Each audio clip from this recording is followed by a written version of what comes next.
Welcome to our comparison of two popular portable washing machines, the WonderWash and the SRVVTO. Both are designed for small spaces, but they have different features and functionalities that cater to various needs. Let's dive into the details and see which one might be the best fit for you.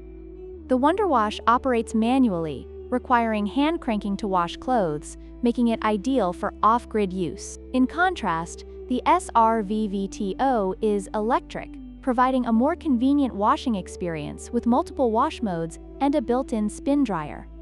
When it comes to capacity, the WonderWash can handle up to 5 pounds of laundry, making it suitable for small loads. On the other hand, the SRVVTO offers a larger capacity of 13 liters, allowing you to wash more items at once, which is perfect for families or those with more laundry.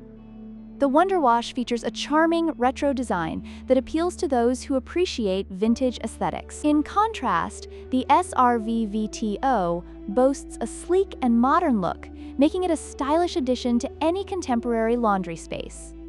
In conclusion, both the WonderWash and the SRVVTO have their unique advantages.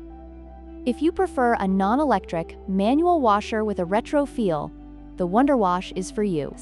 However, if you need a more versatile electric washer with a larger capacity and additional features, the SRVVTO is the better choice. Don't forget to like, share, and subscribe for more comparisons.